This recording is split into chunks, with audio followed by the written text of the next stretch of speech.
Check this thing out. This what I have found right here is a big female Golden Silk Orbweaver. Check out how big she is. Golden Silk Orbweaver is also known as the banana spider.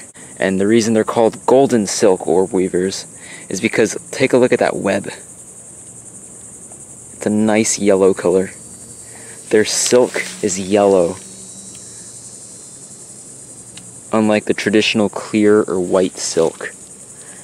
Now, despite how aggressive and huge these guys or girls look, they're a member of the Orbweaver family, so most if not all Orbweavers actually are almost completely harmless. You can see sharing this web with her is actually this little tiny Maple Orchard Orbweaver.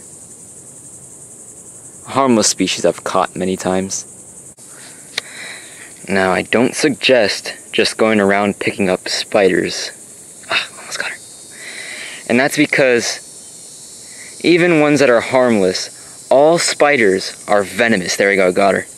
All spiders are venomous. So if you hold a spider, the wrong way, it could still bite you and potentially hurt you.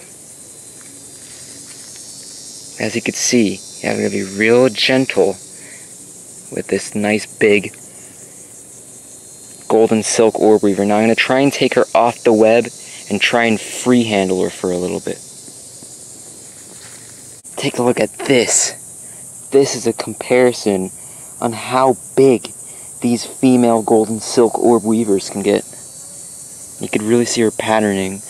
Those legs are sharp and it actually hurts as she's walking on my skin. That's not too big of a problem.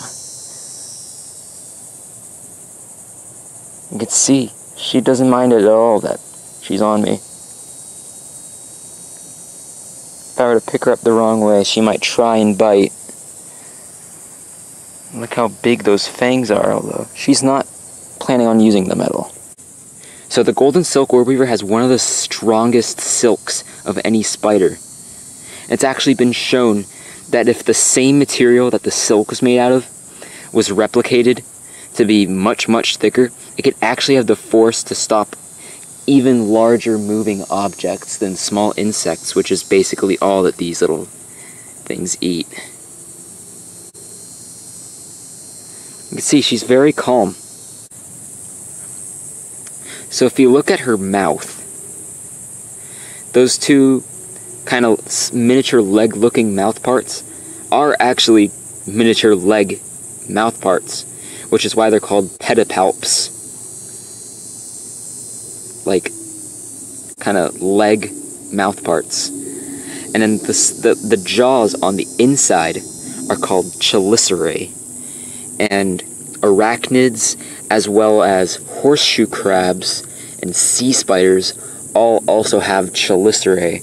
So they're very close relatives because despite how different all these groups might seem, they all have an almost identical mandible and mouthpart structure.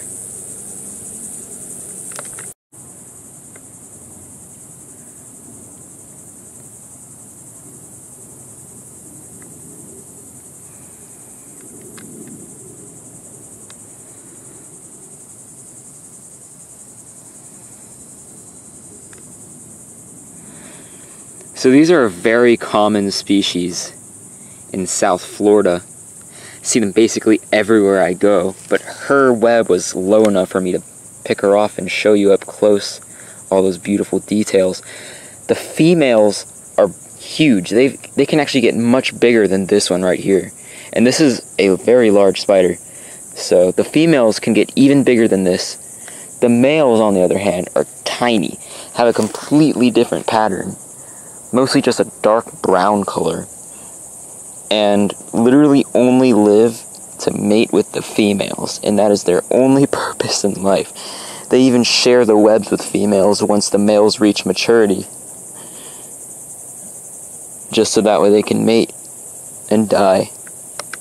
The Orbweaver family, or the Arachnidae, is a huge family consisting of thousands of species, and is actually I believe, the second largest spider family behind family Celticidae, which is the jumping spiders. And they are an extremely diverse group.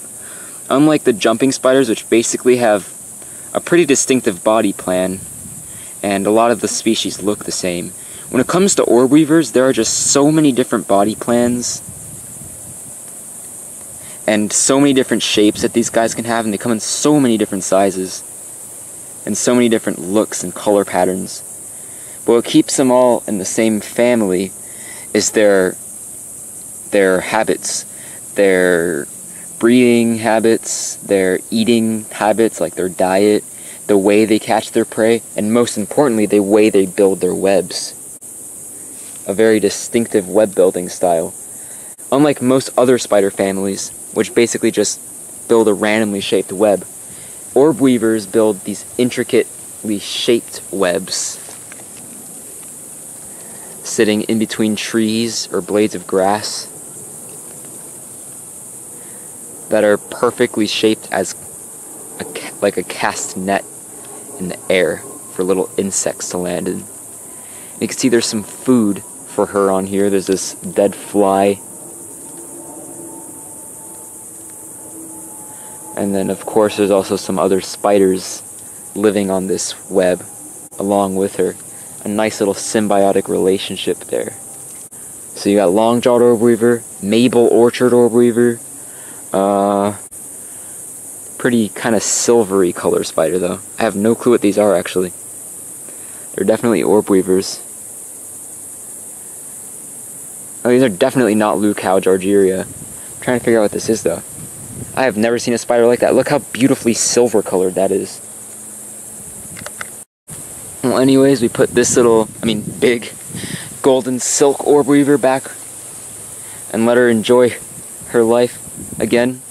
Didn't harm her in any way by doing that, just took a little bit of her time to observe it, and now she's back on the normal cycle of life.